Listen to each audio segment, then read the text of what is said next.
The Xinhua coal mine disaster rocked central China on that fateful summer morning of June 5, 1992, when a catastrophic collapse trapped 48 miners deep beneath the Earth's crust. Local news outlets initially reported it as just another tragic mine disaster in a country where such accidents were all too common. But something about this particular incident would forever alter humanity's understanding of our place in the cosmos. While emergency response teams worked tirelessly to reach the trapped workers, strange seismic readings puzzled government scientists, readings that couldn't be explained by typical geological activity.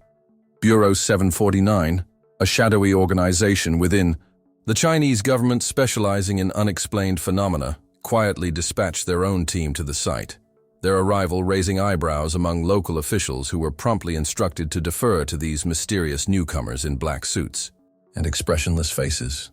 47 miners perished in the darkness, their bodies recovered one by one as rescue operations stretched into a second week.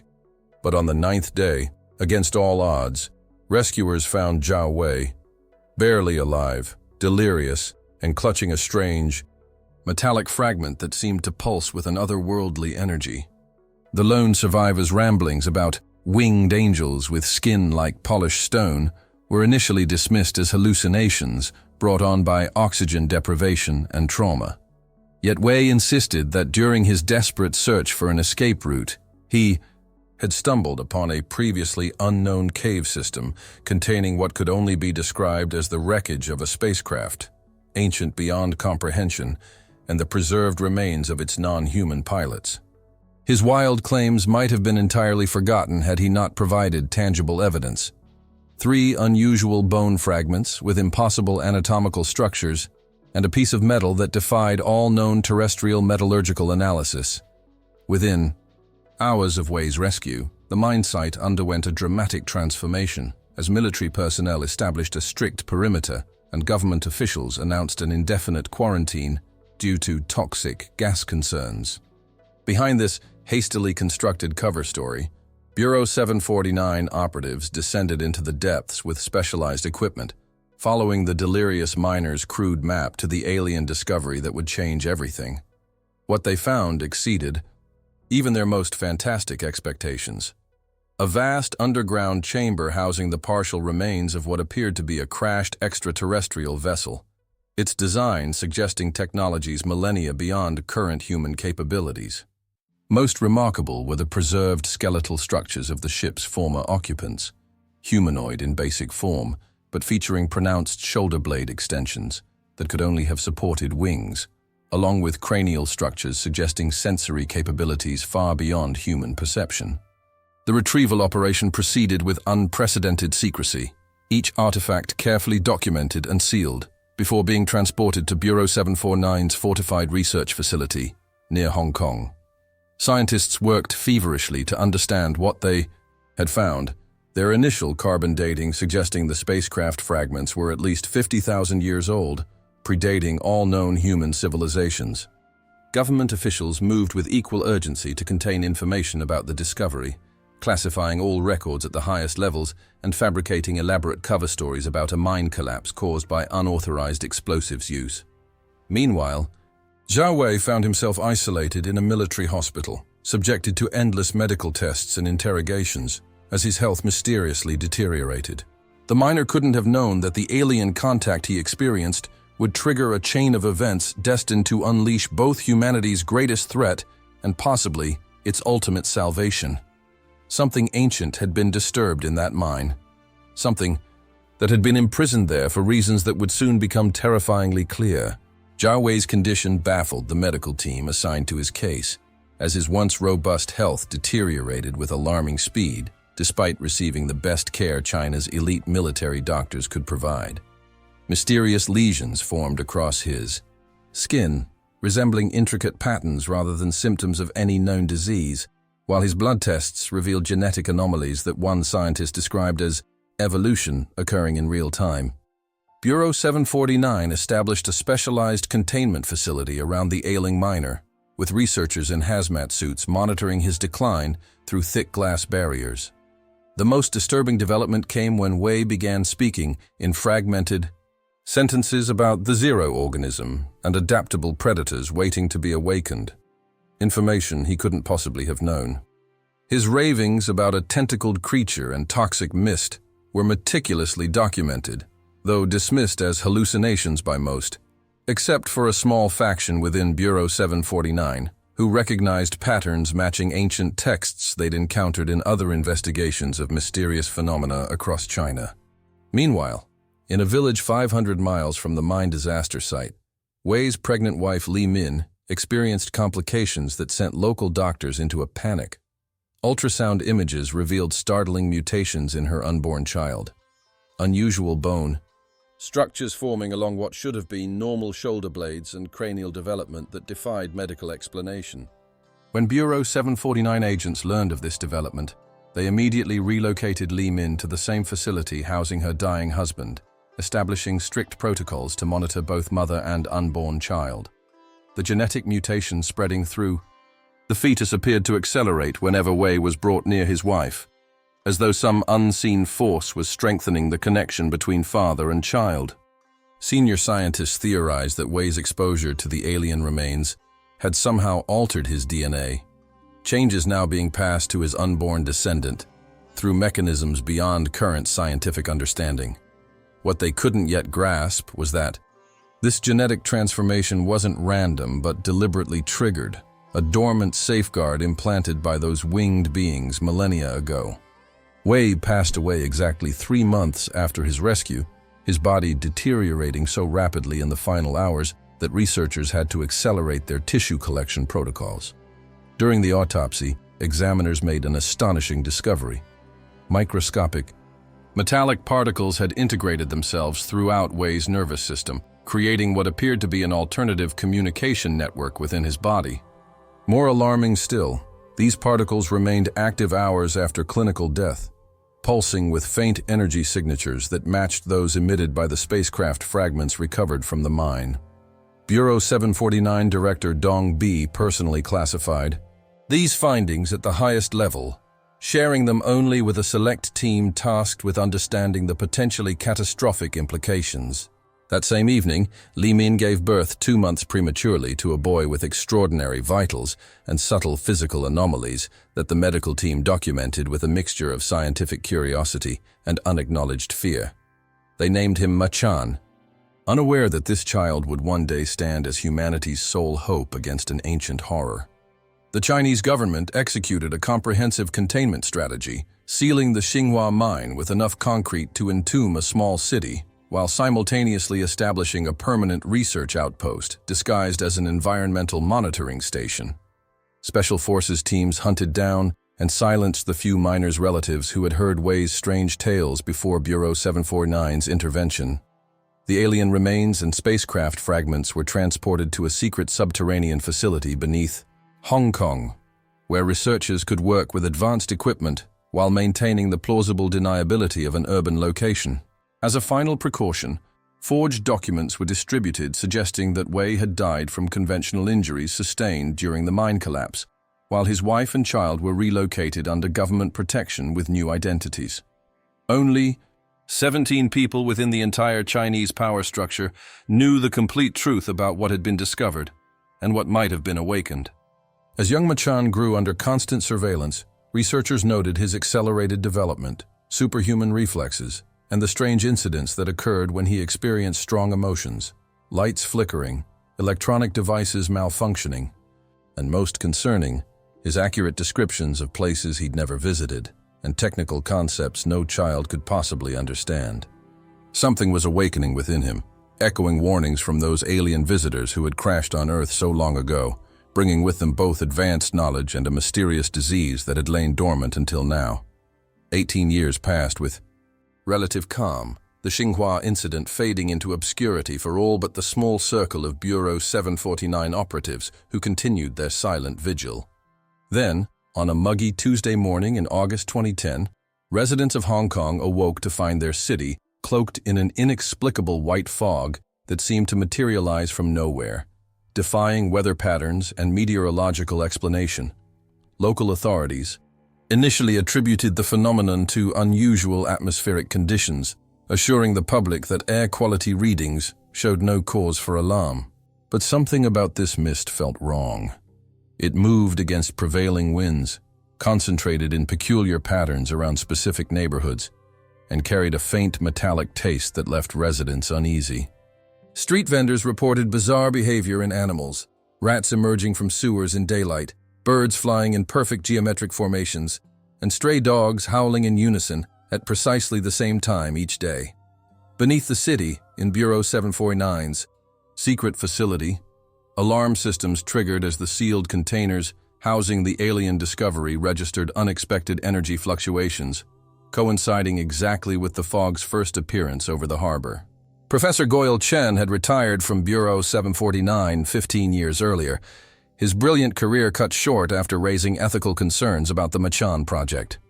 Now, living quietly as a university physics lecturer, he found himself jolted back into his former world when an anonymous email arrived containing classified documents he'd never seen during his tenure. Internal reports detailing new developments at abandoned mines across central China. The documents described maintenance teams finding strange organic growth on metal surfaces, equipment inexplicably corroded within hours, and most disturbing security footage of something moving in the darkness that cameras could only partially capture. The email's final attachment contained recent surveillance photos of Machan, now a young man working as a mechanic in Guangzhou, completely unaware of his connection to the mine disaster or his true genetic heritage. Goyle recognized the timing. Couldn't be coincidental. Someone wanted him to make the connection between the Hong Kong fog, the mine anomalies, and the young man whose blood carried the legacy of alien contact. The classified reports painted a chilling picture that kept Goyle awake for 3 straight nights. Scientists had documented the emergence of previously unknown organisms from sealed mine shafts, creatures defying conventional biological classification, with their ability to rapidly adapt to any environment. These entities demonstrated intelligence far beyond primitive life forms, using sophisticated mimicry to lure researchers closer before striking with devastating efficiency. Most alarming were their feeding patterns.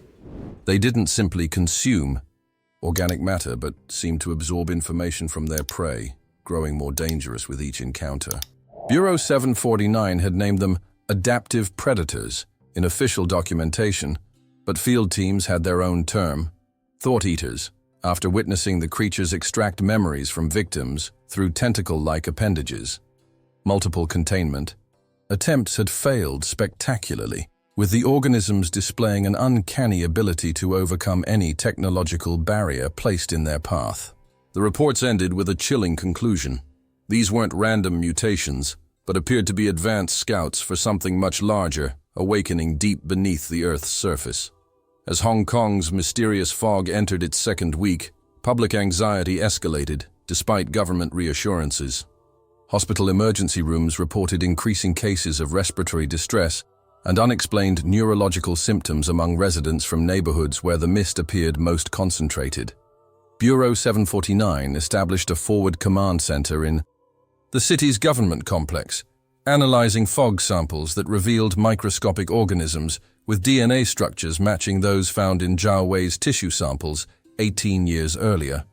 Director Dong Bi, now in the twilight of his career, recognized they were facing the threat their organization had been created to prevent.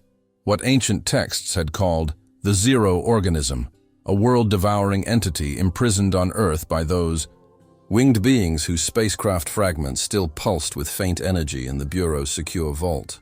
When underwater drones detected massive movement in the harbor depths directly below the densest fog concentrations, Dong made the call he'd hoped never to make, authorizing Operation Chahua, the activation of contingency protocols to locate and recruit Machan, whether he was willing or not. What Dong couldn't know was that Machan had already begun experiencing vivid visions of tentacled creatures rising from darkness, calling to him in voices that felt horrifyingly familiar. The game of hunter and hunted had begun, but it wasn't yet clear who was truly which. Deep beneath Hong Kong harbor, something ancient stirred from millennia of dormancy, drawn to consciousness by the energy signatures emanating from the alien artifacts housed in Bureau 749's vault. Military submarines dispatched to investigate. The anomalous readings never returned. their final transmissions containing only the confused screams of crew members and fragmented images of massive tentacled appendages enveloping their hulls. The Chinese government implemented a full maritime quarantine, evacuating harbor facilities and fabricating a cover story about toxic chemical spills from a sunken cargo vessel. Behind this thin veil of normalcy, elite Bureau 749 strike teams deployed underwater drones equipped with experimental weapon systems, hoping to contain what their sensors detected as an organism growing at an impossible rate, already spanning several kilometers beneath the seafloor. The footage these drones transmitted back stunned even the most seasoned operatives. A massive, pulsating entity with iridescent skin that seemed to phase between solid and liquid states, extending countless tentacles that moved with terrible purpose rather than random motion. Most disturbing was its apparent ability to process information, as it systematically disabled drones in order of their threat capability, leaving observation units untouched as though wanting to be observed. Director Dong Bi convened an emergency summit of the world's foremost xenobiologists and theoretical physicists, sharing previously classified data about the Xinhua mine discovery under unprecedented security protocols. The scientific consensus emerged with terrifying clarity. They were facing what the alien records had termed a zero organism, a synthetic biological weapon from an interstellar war fought long before human civilization emerged. This entity didn't simply consume biomass. It devoured entire ecosystems down to the molecular level, repurposing matter to expand its neural network while releasing spores that transformed native organisms into extensions of itself. Historical analysis suggested that the winged beings had crash-landed on Earth while transporting this prisoner, their ship failing during a desperate attempt to reach a designated containment facility in another star system.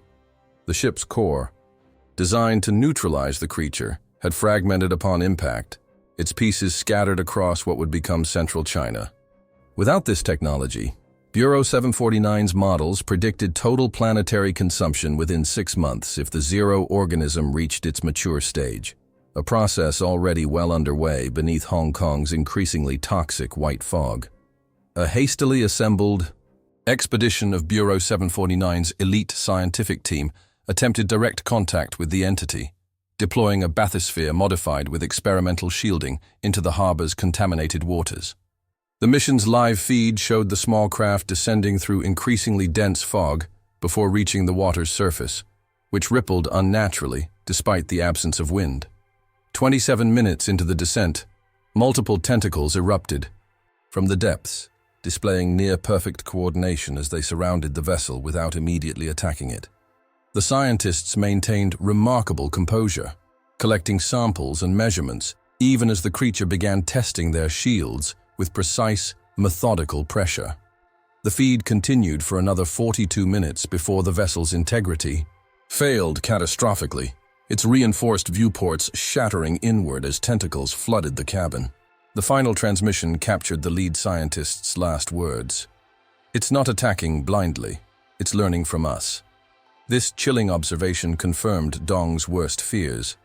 The zero organism possessed a form of distributed intelligence that grew more formidable with each encounter, adapting to counter humanity's technological advantages while expanding its influence through the white fog now spreading beyond Hong Kong into neighboring territories. With conventional containment strategies failing, Bureau 749 enacted its most desperate contingency, Operation Last Light, authorizing the retrieval team already dispatched to locate Machan. Ancient texts recovered alongside the spacecraft. Fragments had referenced a genetic failsafe encoded within the winged being's DNA, suggesting they had modified certain Earth species with dormant genes that could be activated to combat the zero organism should it ever escape. Bureau 749's decades of research indicated that these modifications had somehow transferred to Machan through his father's exposure in the mine, manifesting as the unusual abilities that monitoring teams had documented throughout his development. Goyle Chen, having independently reached the same conclusion after analyzing the leaked documents, was already moving to warn the young man about his impending capture. The retired scientist understood what his former colleagues didn't, that Machan's cooperation couldn't be forced through Bureau 749's clinical methods. The young man's latent powers were connected to his emotional state, requiring a personal awakening rather than the brutal experimental protocols outlined in Operation Last Light. The race to reach Machan accelerated as satellite imagery detected the zero organism extending new growth patterns along the seafloor, reaching toward major population centers with horrifying purpose.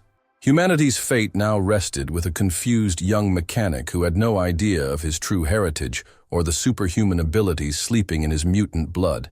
Abilities that represented Earth's only hope against a world-devouring monster designed to consume entire planets. Machan's ordinary life as a mechanic in Guangzhou's industrial district ended the night he dreamed of Hong Kong drowning in white fog. He woke gasping, his small apartment's lights flickering wildly as sweat-soaked sheets twisted around him like restraints. These visions had plagued him for weeks, winged beings speaking in voices that resonated in his bones, massive tentacles rising from darkness, and strange memories of places he'd never visited. His adoptive parents had always been evasive about his origins, their eyes darting away whenever he questioned the strange birthmark stretching across his shoulders like vestigial wings.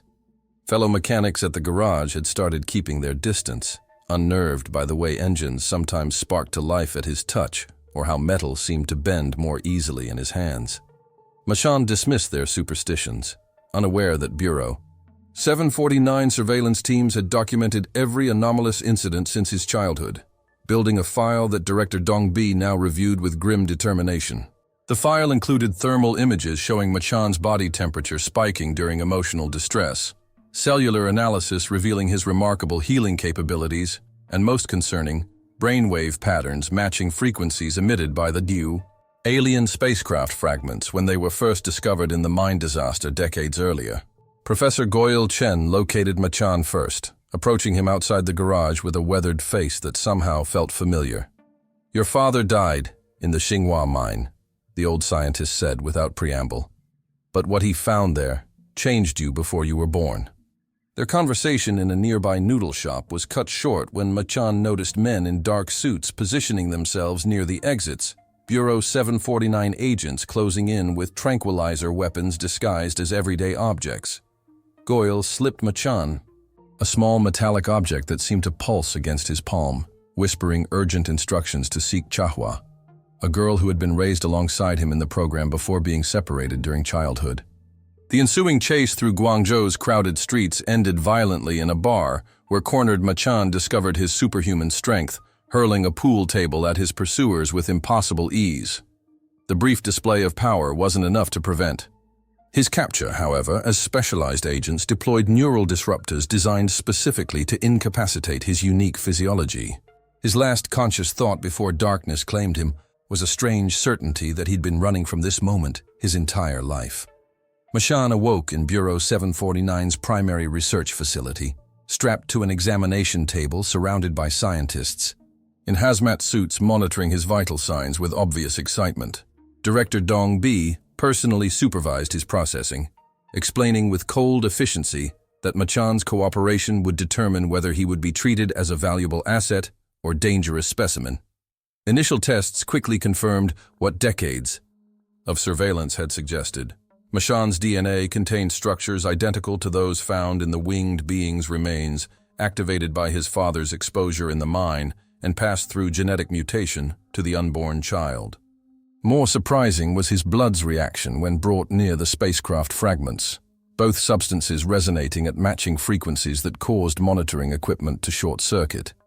During a particularly brutal series of stress tests designed to trigger his abilities, Machan found himself face-to-face with Chahua, a young woman whose eyes reflected the same otherworldly awareness he'd glimpsed in his own mirror.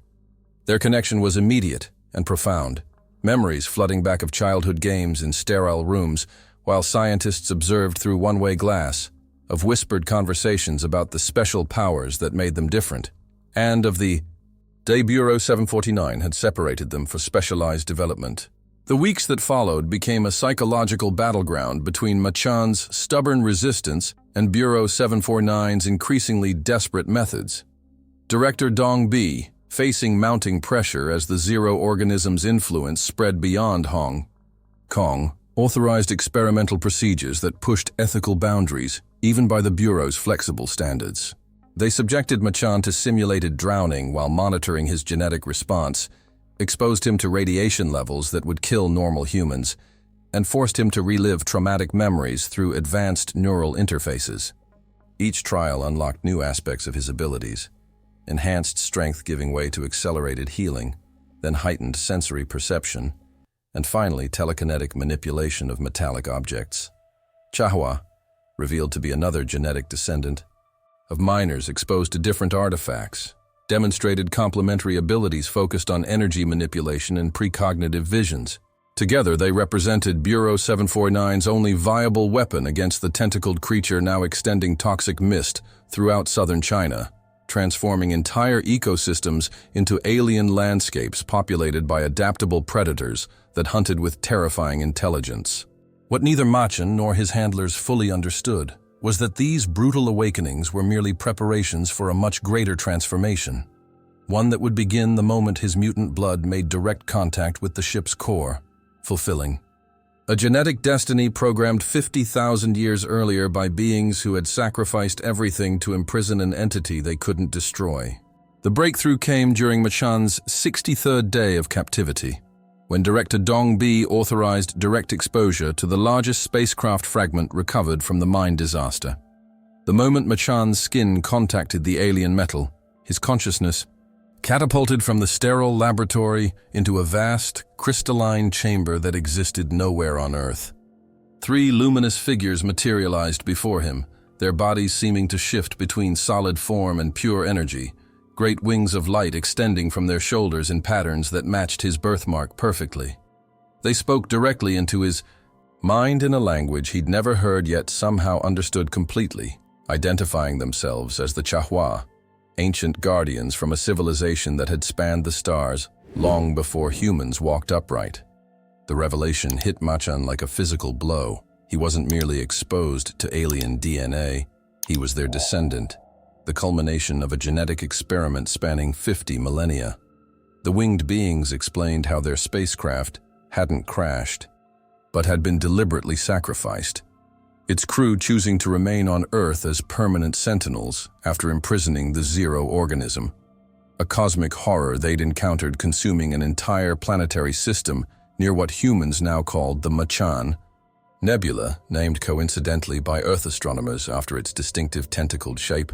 "We sealed it within our ship's containment chamber," the central figure explained, gesturing to images that formed in the crystalline air, "but the vessel was damaged during transit, forcing an emergency landing on your world." The aliens revealed that rather than risk the Zero organism escaping on a primitive Earth with no defenses, they had scattered their ship's core, the only weapon capable of neutralizing the entity, across the landscape, encoding its location in their own DNA as they merged with early hominids. This genetic legacy had remained dormant for thousands of generations, designed to activate only if the prison weakened and the Zero organism began to awaken. "Your father's discovery triggered the contingency protocol," another being explained, "transferring the complete genetic key to you during your development in the womb." The third alien, somehow more ethereal than the others, approached Machan with outstretched hands that pulsed with energy. "You carry within you the map to reassemble our ship's core, and the biological components necessary to activate it. Without both, your world will fall to a hunger that has devoured countless civilizations across the stars." Despite the overwhelming evidence and the resonance he felt with these beings, Machan initially rejected their message, rage boiling over at being manipulated from before birth. "I didn't ask for this legacy," he shouted into the void, his anger manifesting as ripples through the crystalline chamber. "Find someone else to be your genetic puppet." The aliens regarded him with what could only be described as compassion, their light dimming briefly in acknowledgement of his pain. "There is no one else," they responded in unison. "The bloodline has narrowed to you alone across 50,000 years. This was never about choice, but survival." They showed him visions of worlds consumed by the Zero organism, barren husks, stripped of all biological and mineral resources, left as hollow shells drifting through space. Most terrifying was the revelation that the creature didn't merely consume. It absorbed the knowledge and consciousness of entire species, adding their collective intelligence to its own in a perverse form of preservation that trapped victims in eternal awareness of their fate. The final vision they shared was of Earth's possible future. Oceans transformed into breeding grounds for tentacled horrors, the atmosphere corrupted by toxic mist, and humanity reduced to genetic raw material for the entity's endless adaptable predators. Machan returned to consciousness in Bureau 749's laboratory amidst chaos. The alien fragment had exploded into dust that now orbited his body like a miniature galaxy, while emergency systems blared warnings about energy surges threatening to collapse the facility's power grid.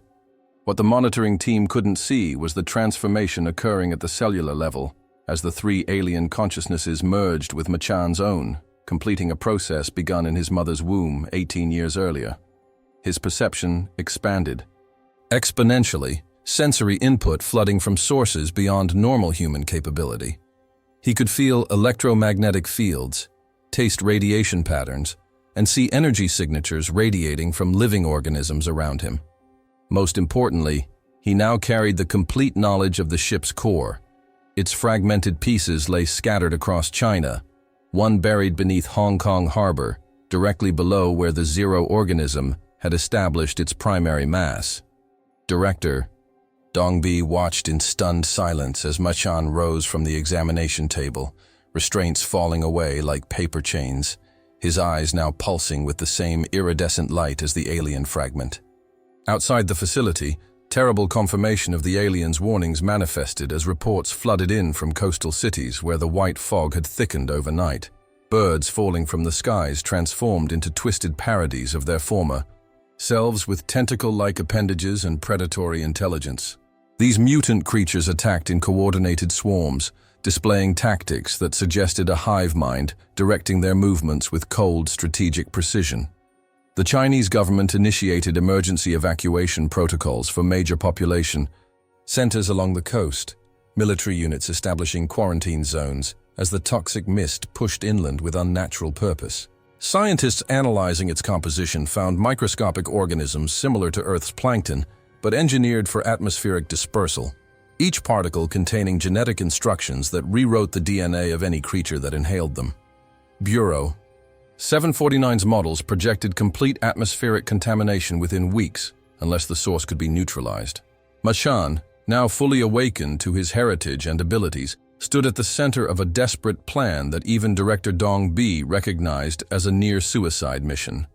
The ship's core fragments needed to be reassembled and activated directly within the Zero organism's central mass, a task requiring Machan to dive into the heart of the entity controlling the harbor. Chahua, whose own alien genetics had fully activated during Machan's transformation, would create an energy shield around him during the descent, buying precious minutes for the assembly process.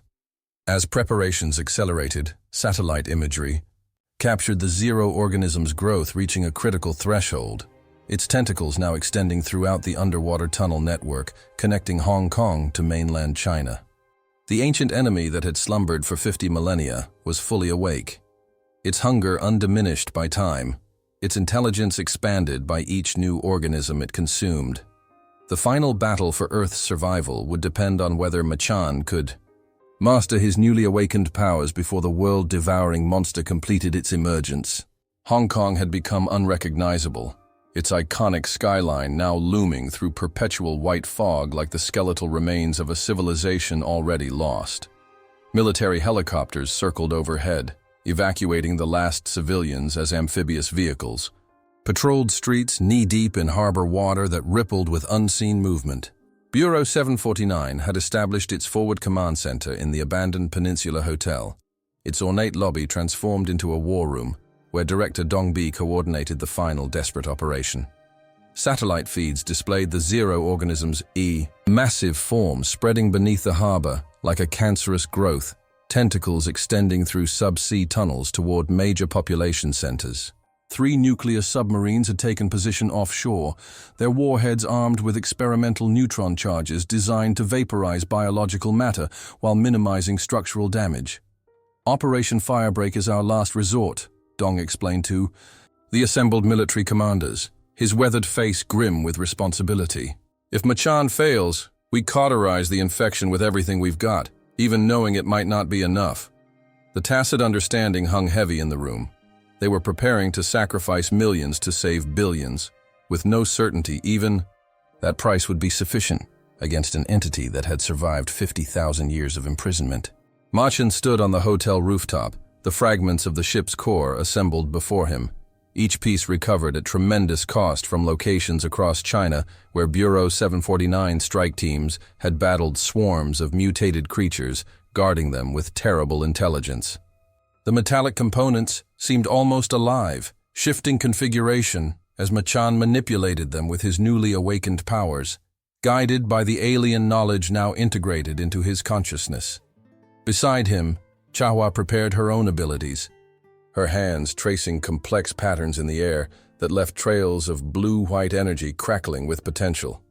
Professor Goyle Chen, having rejoined Bureau 749 for this final mission, monitored their preparations with scientific instruments while offering quiet encouragement.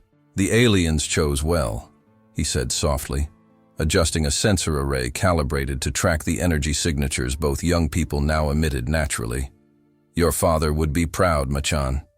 The simple human connection in those words cut through Machan's focus, reminding him that despite the alien DNA awakened in his blood, he remained fundamentally human, fighting not for abstract cosmic justice, but for the tangible world that had shaped him, for people who would never know the sacrifice being made on their behalf. The descent into the harbor began at dawn. Machan and Chahua sealed in a modified diving platform that plunged through contaminated waters, now teeming with transformed marine life. Bureau 749 drones had cleared a vertical corridor through the white fog, allowing momentary visual contact with the command center as the platform descended past the water's surface. Director Dong Bi watched monitors displaying their vital signs, witnessing the moment when the Zero organism detected their approach. A sudden surge in activity as massive tentacles rose from the depths, converging on the small vessel with terrible purpose. Chahua activated her energy shield seconds before impact, her abilities magnified by alien genetics creating a perfect sphere of protection around them as tentacles wrapped the platform in crushing embrace. The shield held against pressures that would have collapsed a nuclear submarine, buying precious minutes as Machan worked to finalize the ship's core assembly. When the platform finally buckled under the onslaught, Chahua maintained their protection as water flooded in, her consciousness merging with Machan's in the intimate neural connection they'd developed during Bureau 749's brutal training regimen. Together they descended into darkness, guided by the alien presence within them, toward the pulsating central mass of the Zero organism now clearly visible through the murky depths, a vast, writhing nexus of tentacles surrounding a core that glowed with malevolent intelligence. The final moments of the battle occurred beyond human observation. Bureau 749's monitoring equipment overloaded by energy discharges that knocked out power across 3 provinces. Satellite imagery captured only a massive displacement of harbor. Water as something detonated deep below the surface, sending shockwaves powerful enough to register on seismographs worldwide. Military observers reported the white fog dissipating almost instantly, while underwater sensors detected a sudden temperature drop approaching absolute zero emanating from the harbor's center. When reconnaissance drones finally penetrated the area 2 hours later, they discovered an astonishing sight. The Zero organism completely crystallized, its massive form transformed into a glittering sculpture that extended through the harbor like a frozen explosion. At its exact center, suspended in perfect preservation, they found Machan, his body seemingly lifeless, yet surrounded by a faint energy signature that Bureau 749 instruments recognized from the original spacecraft fragments. More surprising was the absence of Chahua, no trace of her physical form remaining despite extensive search operations. Scientists theorized that the ship's core, activated by Machan's mutant blood, had released an energy explosion specifically calibrated to the Zero organism's unique biology, freezing it in a state of suspended animation that rendered it completely inert without destroying its physical form. The victory had come at immeasurable personal cost, yet had succeeded in providing Earth's protection against a threat few would ever know existed.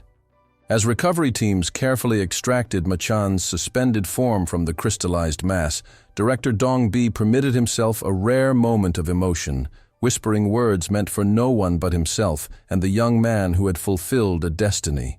50,000 years in the making. Your legacy is secure, son of two worlds. Rest now. The world moved on, as worlds inevitably do, the Hong Kong incident entering official records as an unprecedented toxic spill successfully contained through Chinese-led international cooperation. Behind this carefully constructed narrative, Bureau 749 conducted the delicate work of understanding what Machan had truly accomplished. The crystallized zero organism became the subject of intensive study, housed in a purpose-built facility deep beneath the Gobi Desert, where the world's foremost scientists worked to extract its secrets without risking reactivation. Most remarkable was the discovery that the crystallization wasn't merely physical but extended to the temporal dimension. The entity existed in a state of perfect stasis, neither alive nor dead, but suspended outside conventional time. Director Dong Bi, approaching retirement after 4 decades of service, personally supervised the research program while maintaining the fiction that Machan had perished during the operation. The truth was far more complex. Machan's body remained in a mysterious state of suspended animation, his vital signs virtually non-existent, yet his cellular structure refusing to deteriorate, preserved by energies that Earth's most advanced instruments could barely detect, let alone comprehend. On the 3rd anniversary of what the public knew as the Hong Kong Harbor Restoration, Machan opened his eyes in a Bureau 749 medical facility, gasping awake as though surfacing from deep water.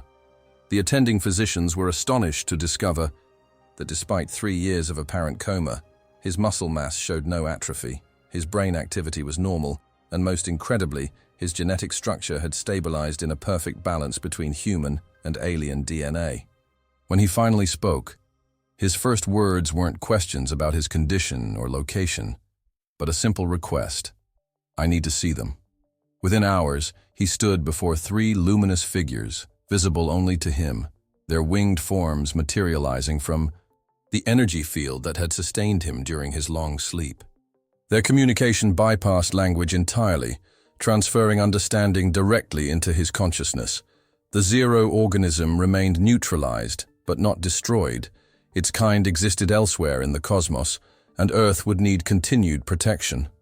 We sacrificed our physical forms 50,000 years ago, they explained, merging with this planet's emerging life to create the potential for your existence. Now you must carry forward our legacy as guardian of this world. The revelation felt less like a burden than an acknowledgement of what Machan had already accepted during those final moments in Hong Kong Harbor, that his existence served a purpose beyond ordinary human ambition, a mission that would span his unnaturally extended lifetime. Bureau 749 underwent a transformation of its own, Director Dong Bi's retirement coinciding with a comprehensive restructuring that placed Machan at the center of a new division focused on planetary defense. The alien knowledge accessible through his enhanced consciousness provided technological insights decades beyond current human capabilities. Innovations carefully introduced through conventional research channels to avoid destabilizing global power structures. Governments worldwide remained largely unaware of the true source behind these advances, attributing them to brilliant international collaborations facilitated by a new United Nations science initiative, a cover identity created specifically to implement Machan's protective measures on a global scale. Meanwhile, he traveled extensively, his enhanced senses detecting and neutralizing smaller fragments of the zero organism that had separated before the final battle, each potentially capable of growing into a new threat if left unchecked. During these missions, he occasionally encountered phenomena suggesting Chahua's consciousness somehow survived, integrated into the energy networks that connected all living things.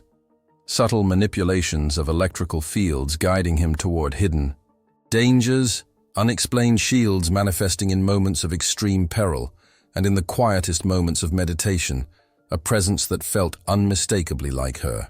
5 years after his awakening, Machan visited the newly opened Museum of Oceanic Conservation in Hong Kong. its central exhibit featuring a small fragment of the mineral formation discovered in the harbor. Actually, a carefully selected piece of the crystallized zero organism deemed safe for public display. As tourists marveled at its otherworldly beauty, completely unaware of its true nature, Machan stood before a memorial wall honoring those lost in the environmental disaster, his fingers tracing an inscription chosen by Professor Goyle Chen, now serving as the museum's scientific director. "The world marks me everywhere, but from these wounds, wings grow." The poetic line captured his journey perfectly. From unwitting carrier of alien DNA to willing guardian of a planet that would never fully know the sacrifice made for its protection. As he prepared to leave, a young woman approached, her features striking a chord of recognition so profound it momentarily stopped his breath. She offered a knowing smile that transformed her face into one he would have recognized anywhere. "Hello, Machan," she said simply, her voice carrying the unmistakable resonance of Chawa. "Did you think our unfinished journey would end so easily?" Before he could respond, she turned and walked toward the exit, leaving him stunned yet filled with renewed purpose. Whatever challenges lay ahead in his role as Earth's protector, he would not face them alone. The legacy of those winged beings from 50,000 years ago continued to unfold in ways even they might not have foreseen, writing new chapters in a story that stretched from Earth's distant past into its uncertain future. Has this tale of alien discovery and humanity's hidden defenders left you wondering what other secrets might be lurking beneath the surface of our world? If you thought Machan's battle against the zero organism was intense, you haven't seen anything yet. The mysterious white fog that once covered Hong Kong is just the beginning of our exploration into humanity's secret war against cosmic threats. What would you do if you discovered you carried mutant blood with superhuman abilities like Machan? Or if you encountered those winged beings with their spacecraft fragments and warnings of world-devouring monsters? Drop your thoughts in the comments below. I'd love to know what part of this story resonated most with you. Speaking of cosmic horror, our next video reveals the shocking truth about the Chahua energy explosion that was covered up by government agencies worldwide last year. Was it really just a natural disaster, or evidence that another imprisoned entity has awakened? Click the video appearing on your screen right now to discover what Bureau 749 doesn't want you to know about the tentacled creatures recently spotted in the South Pacific. Don't forget to smash that subscribe button and hit the notification bell so you never miss our weekly revelations about the alien contact points hidden in plain sight all around us. The truth is out there. Are you ready to find it?